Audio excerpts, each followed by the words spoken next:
नंद के आनंद भयो जय कन्हैया लाल की। भगवान श्री कृष्ण किसी के लिए लड्डू गोपाल हैं तो किसी के लिए आराध्य, किसी के लिए प्रेम का आधार हैं तो किसी के लिए सही राह दिखाने वाले मार्गदर्शक। श्री कृष्ण जन्माष्टमी का हम सभी को बेसब्री से इंतजार होता है।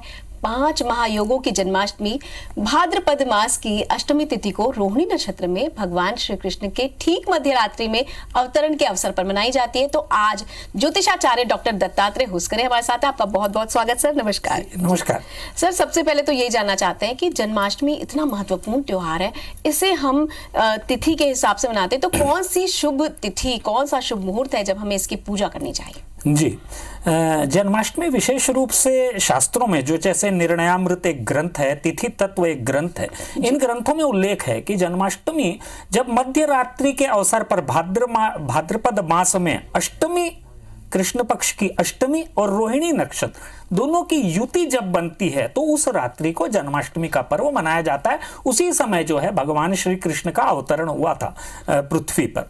तो हम जो है 6 तारीख को रात्रि के समय यही अवसर बन रहा है। जैसे मैं आपको बता दूं कि 6 तारीख को दोपहर 3:37 के पश्चात जो है अष्टमी तिथि है और 6 तारीख को ही प्रातः 9:19 के पश्चात रोहिणी नक्षत्र लग रहा है। इस तरह से 6 तारीख की रात्रि को जो है ये दोनों की युति बन रही है, मतलब अष्टमी तिथि और रोहिणी नक्षत्र। इसलिए 6 तारीख को एक उपयुक्त अवसर है रात्रि के समय जब गृहस्थ लोग, यानी कि शास्त्रों में कहा गया है स्मार्त लोग, स्मार्त जो होते हैं वो जो है 6 तारीख की रात्रि को जो है कृष्ण भगवान का जन्मोत्सव मनाएंगे। और उसके पश्चात जो है दूसरे दिन 7 तारीख को विभिन्न मंदिरों में वैष्णव संप्रदाय के लोग जो है जन्माष्टमी मनाएंगे।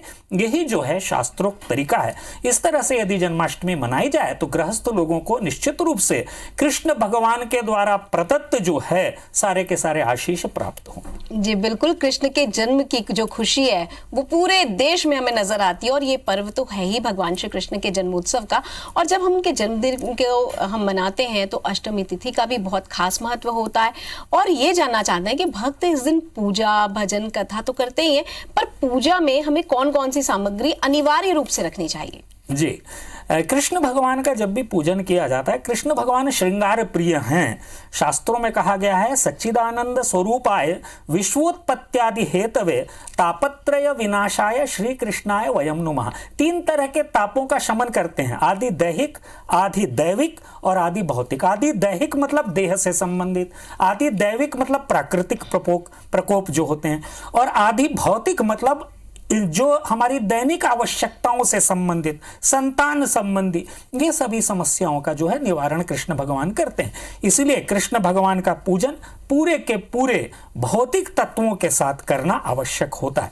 प्रातःकाल संकल्प लिया जाता है। आप संकल्प लें, प्रातःकाल उठकर, रात्रि के समय संकल्प नहीं लिया जाता। दिन भर उपवास, दिन भर जो है कृष्ण भगवान के मंत्रों का जप, तभी कृष्ण भगवान का आह्वान जो है रात्रि के समय होता है। तो प्रातःकाल संकल्प कर लें। उसके पश्चात जो है पूजन की सामग्री, विशेष रूप से मैं कहूँगा पीले तत्वों का जो है उसकी आवश्यकता होती है।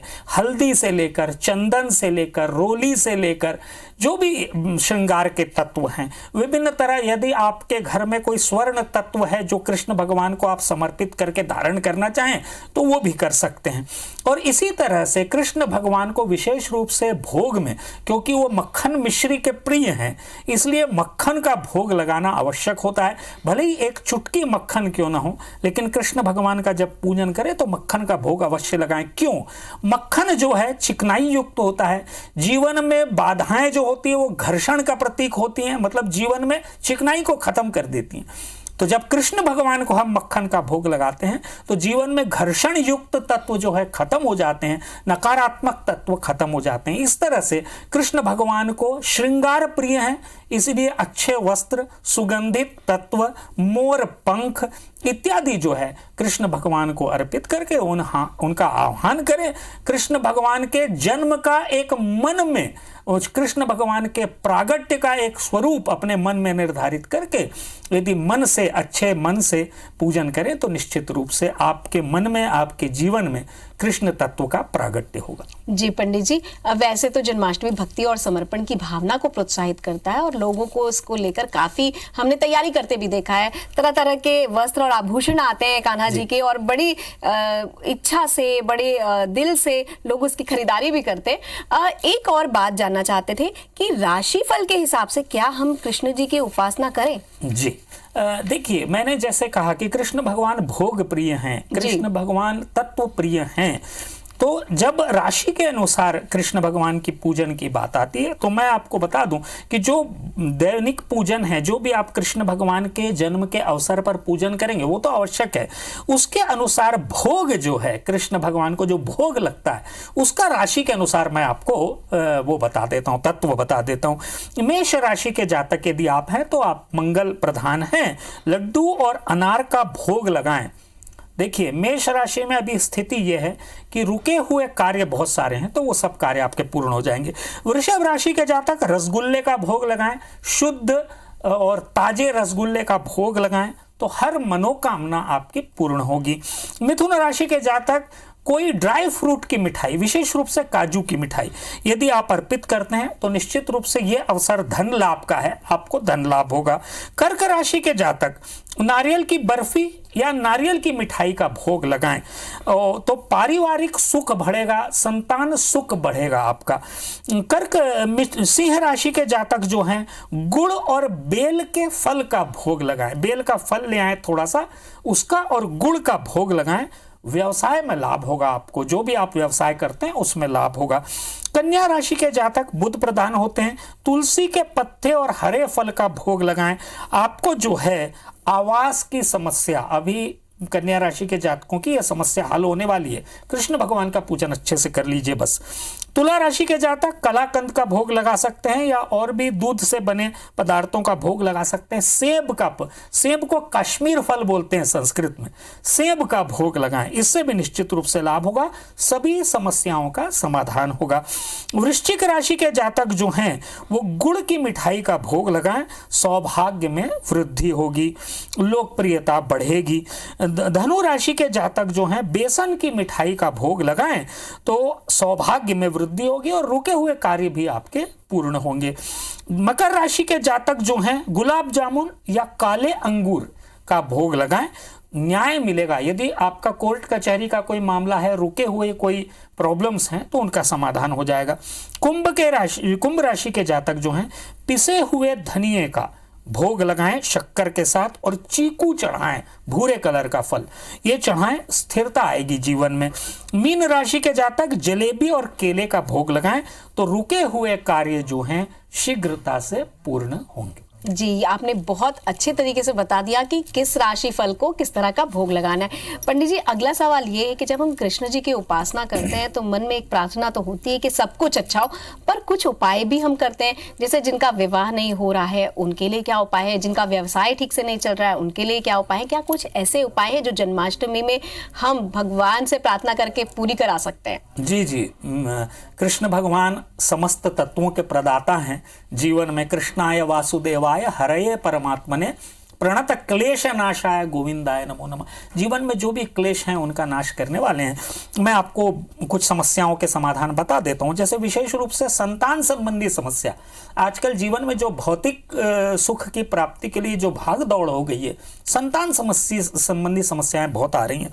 कृष्ण भगवान इस समस्या में आपको लाभ दे सकते हैं। विवाह के पश्चात यदि संतान नहीं हो रही है तो निराहार रहें, रात्रि के समय केसर और कस्तूरी युक्त गाय का दूध ले लें और बाल गोपाल की प्रतिमा का अभिषेक करें।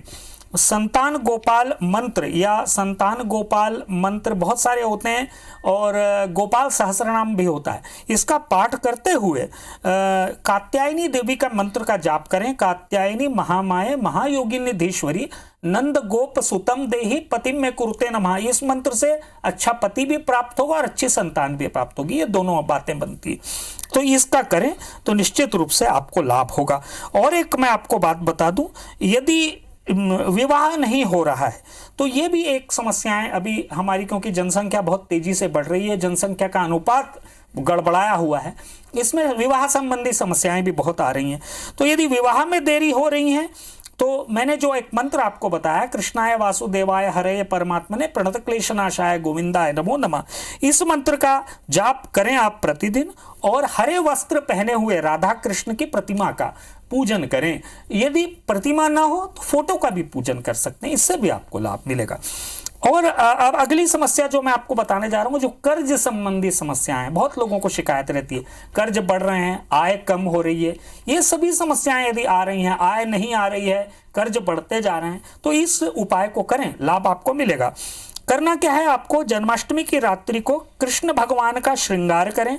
एक तेल का दीपक, मतलब सरसों का तेल हो, तिल्ली का तेल हो, दीपक पीपल पेड़ के नीचे आप जला दें।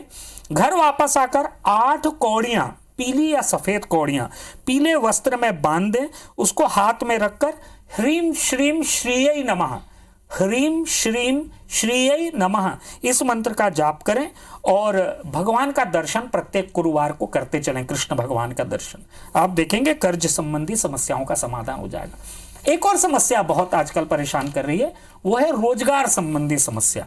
यदि रोजगार नहीं मिल रहा है तो कृष्ण भगवान का स्मरण करें, और कृष्ण भगवान का स्मरण करते हुए रात्रि को गोपाल सहस्र नाम का पठन करें। कृष्ण भगवान का पूरा पूजन कर लें। गोपाल सहस्र नाम का पठन करते हुए कृष्ण भगवान को गुलाब की पंखुड़ी या कमल पुष्प ये चढ़ाएं आप देखेंगे कि निश्चित रूप से आपको लाभ होगा और आपको जो है रोजगार प्राप्त होगा। साथ ही साथ प्रत्येक गुरुवार को इस क्रिया को यदि करते चलेंगे तो गुरु संबंधी समस्याएं समाप्त होंगी, जिससे आपको रोजगार जल्दी मिल जाएगा। एक और आपको उपाय बता रहा हूं, यदि भय है आपके मन में, डिप्रेशन आ रहा है, आत्मविश्वास की कमी हो रही है, जिससे आपके कार्य रुक रहे हैं, तो आप ये करें कि कृष्ण भगवान को किसी अष्टमी को या कृष्ण जन्माष्टमी को, वो तो करना ही है, आपको काली तिल और चावल अर्पित करना है। और एक मंत्र मैं आपको बता रहा हूं जो कि बहुत महत्वपूर्ण मंत्र है, कृष्ण भगवान का जो है आधारभूत मंत्र है। इस मंत्र का आप जाप करेंगे, आपका आत्मविश्वास बढ़ेगा।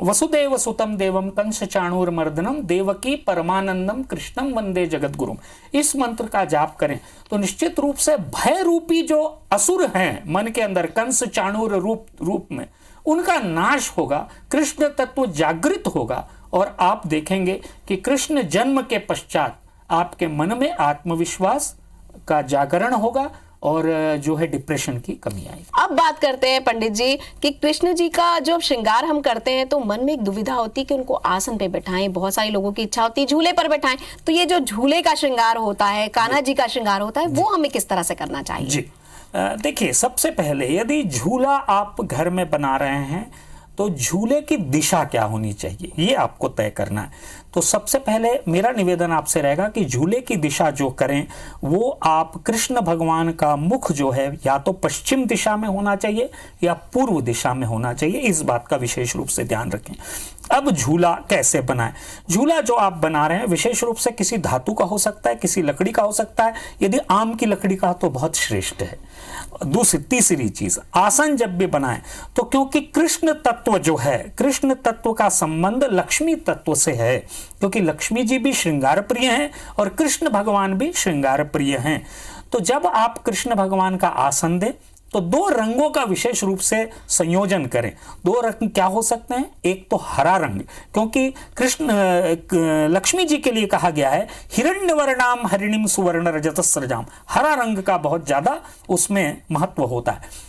हरा रंग, मोरपंख का रंग या गुलाबी रंग, ये 3 रंगों का समाविष्ट करके आप आसन बनाएं। आसन में रत्न रखें, मोती हो सकती है या फिर अन्य कोई भी रत्न हो सकता है, स्वर्ण आभूषण हो सकते हैं, रजत आभूषण हो सकते हैं, इनको रखें। और जब भी कृष्ण भगवान का पूजन करने के पश्चात उनका अभिषेक अवश्य करें। लड्डू गोपाल को जब आप झूले में बैठा रहे हैं उससे पहले उनका आह्वान अभिषेक से होना चाहिए। तो अभिषेक जब आप करेंगे तो पुरुष सूक्त का पठन करें, ओम सहस्र शीर्षा पुरुषः सहस्राक्ष सहस्रपात, ऐसा कहते हुए कृष्ण भगवान का आह्वान करें। विष्णु भगवान के अवतार हैं कृष्ण भगवान, तो जब आप पुरुष सूक्त का पठन करके कृष्ण भगवान को आसन देंगे तो तो निश्चित रूप से कृष्ण भगवान का जन्म आपके स्वयं के अंदर होगा। कृष्ण भगवान बाहर कहीं जन्म नहीं लेते हैं, आपके अंदर में, आपके आत्मा तत्व में कृष्ण स्वरूप का जागरण होता है, अवतरण होता है। इस तरह से कृष्ण भगवान को झूले में बैठाकर मोर पंख विशेष रूप से कृष्ण भगवान को अर्पित करें। अर्पित करने के पश्चात माखन मिश्री का भोग इत्यादि लगाकर कम से कम 16 स्त्रियां, शास्त्रों में जो लिखा है 16 स्त्रियां कृष्ण भगवान का झूला दोलन करें। यदि घर में 16 स्त्रियां नहीं हो तो कम से कम एक ही स्त्री 16 बार कृष्ण भगवान, 16 श्रृंगार, 16 तत्व, 16 जो तत्व होते हैं बहुत महत्वपूर्ण होते हैं, तो इसलिए कृष्ण भगवान का 16 बार झूला दोलन करने के पश्चात जो है कृष्ण भगवान का आह्वान करें। निश्चित रूप से आप देखेंगे कि कृष्ण भगवान आपके घर में, आपके मन में, आपके परिवार में, आपके समाज में अवतरित होंगे। जी बिल्कुल, आपने बताया कि 16 श्रृंगार और 16 बार झूला झुलाने का क्या महत्व है। पंडित जी, अब ये जानना है आपसे कि बहुत सारे लोग व्रत रखते हैं, अब ये व्रत खोलने का समय क्या होगा? बहुत सारे लोग तो कृष्ण जी के जन्मोत्सव को जब 12 बजे वो कर लेते हैं पूजा, तब व्रत खोलते हैं, पर कुछ लोग उसके पहले भी फलाहार करते हैं, तो ये फलाहार का समय क्या होना चाहिए? जी, कृष्ण भगवान का जब आप पूजन करेंगे, जैसे कि मैंने पूर्व में बताया कि प्रातःकाल संकल्प हो जाता है, ओम विष्णु श्रीमद् भगवतो महापुरुषस्य विष्णुराज्ञा कहते हुए मैं कृष्ण भगवान का पूजन करने जा रहा हूं या जा रही हूं, मुझे सकल सौभाग्य की प्राप्ति हो, ऐसा कहते हुए कृष्ण भगवान का संकल्प प्रातःकाल हो जाएगा। दिन भर उपवास रहने की परंपरा है, लेकिन मेरा निवेदन यह रहेगा कि शरीर को कोई कष्ट न दें, क्योंकि शरीर का संबंध मन से है। यदि शरीर में कष्ट होगा तो मन से पूजा नहीं कर पाएंगे। तो इसीलिए जो भी आप फल लेना चाहें, उपवास के पदार्थ लेना चाहें, उनको ग्रहण कर सकते हैं। दूध का आप ले सकते हैं, दूध को आप, और भी जो लिक्विड चीजें हैं उनको ले सकते हैं आपकी शारीरिक क्षमता के अनुसार। विशेष रूप से मेरा निवेदन रहेगा कि जो शुगर के पेशेंट हैं, डायबिटिक हैं, जो स्त्रियां डायबिटीज से ग्रसित हैं, वो कदापि उपवास न करें, कुछ ना कुछ खा लें, कोई फर्क नहीं पड़ता। इसके पश्चात रात को, जैसा कि मुहूर्त है, मैं आपको बता दूं, रात का जो मुहूर्त है वो 11:57 से 12:42 तक का मुहूर्त है। आप इस समय पूजन प्रारंभ कर दें, समाप्त कभी भी हो। पारण का वक्त जो होता है, वैसे तो देखिए शास्त्रोक्त पद्धति में दूसरे दिन जब सूर्योदय हो जाता है उसके पश्चात पारण का वक्त होता है, लेकिन मेरा निवेदन ये रहेगा कि यदि आपने पूजन कर लिया हो तो कृष्ण भगवान का जो भी प्रसाद है उसको आप ग्रहण कर सकते हैं और पारण कर सकते हैं। यदि आप इन नियमों का पालन कर लें, कृष्ण भगवान निश्चित रूप से आपसे प्रसन्न होंगे और वांछित जो तत्व हैं आपको प्रदान करेंगे। जी, आपने भगवान श्री कृष्ण को प्रसन्न करने की तरकीब बताई, कुछ और तरकीब बताइए, क्योंकि कुछ बच्चे भी इसे रखते हैं, कुछ कन्याएं इसे रखती हैं और महिलाएं तो रखती हैं, पुरुष भी ये व्रत रखते हैं। तो ये जानना है कि हमें किस तरह से भगवान को प्रसन्न करने के लिए क्या विधि अपनानी चाहिए। जी, कृष्ण भगवान, जैसे कि मैंने कहा आपको पूर्व में कि सौंदर्य प्रिय हैं, कृष्ण भगवान का विशेष श्रृंगार होना चाहिए। जहाँ तक कृष्ण भगवान को प्रसन्न करने की बात है, मेरा निवेदन ये रहेगा आपसे, कृष्ण भगवान क्लिष्ट देव हैं। आप पूरे, चाहे आप भगवत गीता पढ़ लें या श्रीमद् भागवत पढ़ लें, दोनों में क्लिष्ट देव समझ में आते हैं। बहुत सारी ऐसी चीज़ों को करते हैं जो हमारे समझ में नहीं आती। तो कृष्ण भगवान को प्रसन्न करने के लिए विशेष रूप से मेरा निवेदन रहेगा कि उनका मंत्र जाप करें। आप जो भी पूजन कर रहे हैं, भौतिक तत्व जो भी अर्पित कर रहे हैं कृष्ण भगवान को, इसके अलावा मंत्र जाप अवश्य करें। तो मैंने आपको बहुत सारे मंत्र बताएं, ये आप मंत्र करते हैं, कृष्णाय वासुदेवाय हरे परमात्मने प्रणतक्लेशनाशाय गोविंदाय नमो नमः, श्री कृष्ण गोविंद हरे मुरारे हे नाथ नारायण वासुदेवा, ये मंत्र का जाप कर सकते हैं। कोई भी एक मंत्र को ले लें या कृष्ण श्री कृष्ण श्री कृष्ण श्री कृष्ण बोल सकते हैं। आपको जो लगे मंत्रों का जाप करें, मंत्र भी प्रिय है कृष्ण भगवान को। और ओम नमो भगवते वासुदेवाय परमात्मने, इस मंत्र का जाप कर सकते हैं। मंत्रों का जाप करें, पीले वस्त्रों का वरण करें उस दिन। ये यदि आप देखें गुरु तत्व है, क्योंकि कृष्ण भगवान जो है, तो पीले वस्त्रों का वरण करें, नृत्य करें, नंद के आनंद भयो जय कन्हैया लाल की इस को गायन करते हुए आप कृष्ण भगवान की जो है जन्मोत्सव की खुशी में, प्रसन्नता में नृत्य करें। कृष्ण भगवान बहुत प्रसन्न होते हैं। ये सब यदि आप करेंगे, पूरे उत्साह के साथ मनाएंगे कृष्ण जन्मोत्सव, आपके जीवन में वही उत्साह जो है कृष्ण भगवान आपको प्रदत्त करेंगे। जी बिल्कुल, आपने बता दिया कि हमें भगवान श्री कृष्ण को किस तरह से प्रसन्न करना है। अब एक अंतिम सवाल और, ऐसा कहा जाता है कि जो लोग हलषष्ठी की पूजा करते हैं, हलषष्ठी का उपवास रखते हैं, उन्हें जन्माष्टमी का व्रत नहीं रखना चाहिए, तो इसके पीछे क्या कारण है? देखिए, हलषष्ठी का संबंध क्योंकि बलदाऊ जी से संबंधित है, शास्त्रों में कहीं कहीं ये उल्लेख आता है कि ये व्रत जो हलषष्ठी का जो व्रत कर लेते हैं उनको कृष्ण भगवान का व्रत नहीं करना चाहिए। लेकिन मेरा निवेदन आपसे ये रहेगा कि दोनों ही उत्सव आप पूरे उत्साह के साथ मनाएं, कोई दिक्कत नहीं है, इस तरह की कोई बाधा नहीं है।